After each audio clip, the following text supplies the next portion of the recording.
Olá amigos, 9 de agosto de 2012, Legítima Defesa em Foco. Nós temos sempre comentado a participação das pessoas que estão conosco no movimento pela legítima defesa. Algumas dessas participações são dúvidas e perguntas de caráter jurídico, todas elas sempre respondidas pelo nosso coordenador, o Dr. José Luiz de Sanctis. Mas algumas merecem ser comentadas de vez em quando, apesar de parecerem repetitivas, porque mostram uma angústia muito especial daqueles que querem fazer valer o seu direito à legítima defesa, querem utilizar os dispositivos da própria lei, que é uma lei draconiana. O Estatuto do Desarmamento é uma lei draconiana. Mas ela declara, em tese, o direito à posse mansa e pacífica de armas de fogo, nos termos de suas exigências, que são o cidadão declarar, para ter a posse de arma de fogo em domicílio, declarar efetiva necessidade, é uma grande bobagem, mas é apenas a declaração, não é prova de efetiva necessidade, e provar à autoridade pública competente, no caso a Polícia Federal, que não tem antecedentes criminais, que é uma pessoa trabalhadora de endereço fixo, certo e sabido, que é uma pessoa tecnicamente habilitada ao uso de arma de fogo. E é uma pessoa psicologicamente habilitada ao uso de arma de fogo, sendo essas duas últimas questões atestadas por profissionais competentes nos termos da lei. Então, o que acontece quando a pessoa tenta adquirir uma arma? Pergunta aqui o nosso participante, Thor Mesquita de Barros. Apresentam lá um formulário a ele, em que ele tem que não declarar efetiva necessidade, mas sim justificar, provar efetiva necessidade, que não é o que a lei exige. Pelo contrário, é exatamente o que a lei não exige, apesar de ser draconiana.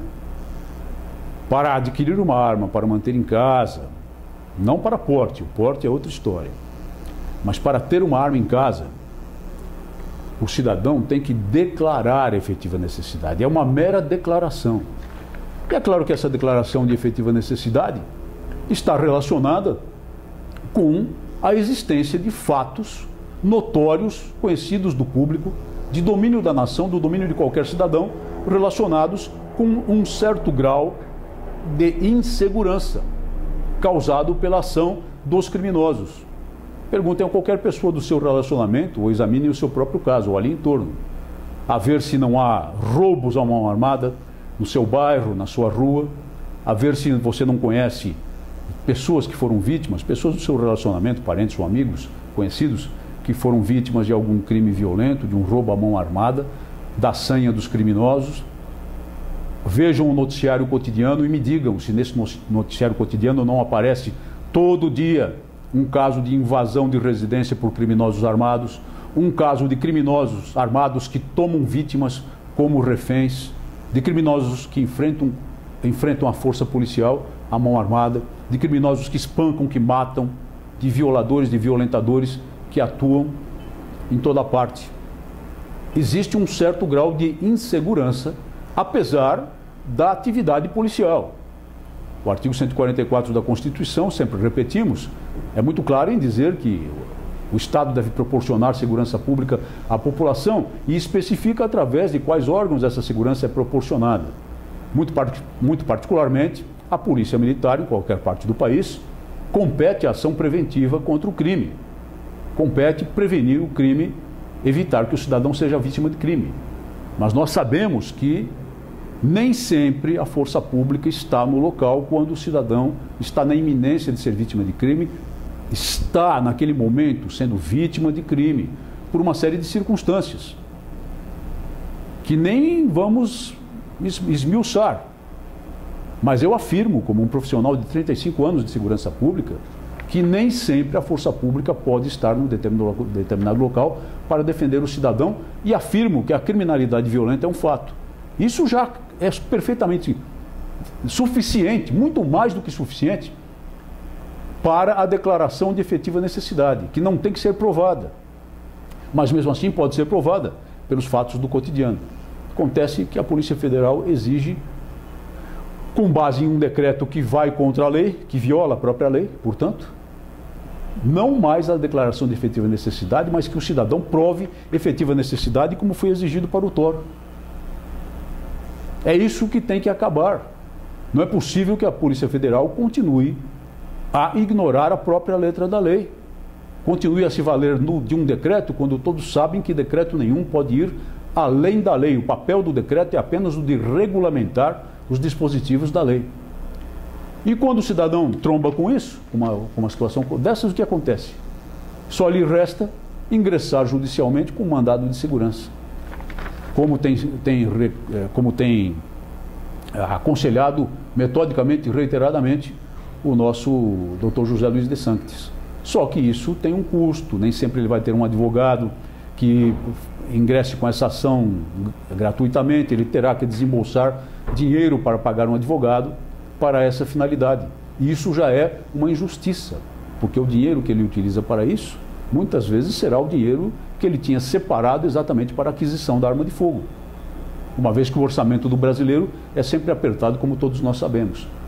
Então, só o fato de obrigá-lo a recorrer à justiça já representa flagrante injustiça.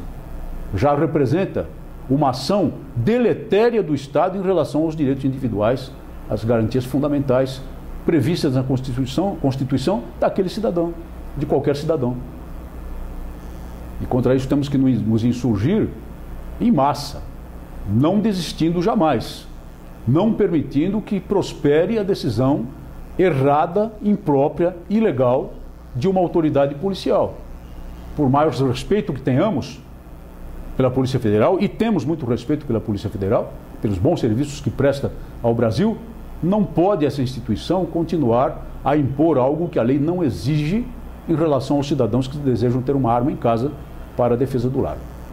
A questão do porte é uma questão muito mais ampla, que merece ser discutida e que deverá ser discutida no bojo do projeto de lei do deputado Peninha, que está lá em exame nas diversas comissões da Câmara dos Deputados, sem dúvida nenhuma. A questão do porte é algo que tem que ser resolvido não por categoria, não por grupo, mas para todos os cidadãos brasileiros.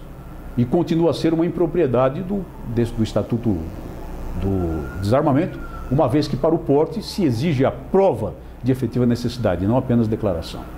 Mas para aquisição de porte, para aquisição de posse de arma em domicílio, não se exige prova nenhuma.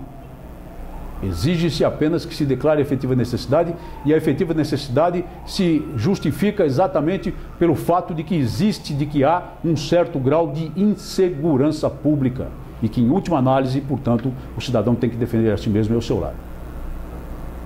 Não percam fôlego, não permitam que prevaleçam decisões desse tipo da autoridade policial, e vamos todos à justiça para formar uma maré de ações judiciais exatamente nesse sentido, para que finalmente, daqui a pouco, algum órgão judicial superior se decida a regulamentar essa questão, a decidir essa questão em grau de recurso, quem sabe até subindo ao Supremo Tribunal Federal uma questão constitucional, para uniformizar, para obrigar o Poder Executivo a uniformizar o procedimento de acordo com a lei e em favor dos direitos do cidadão.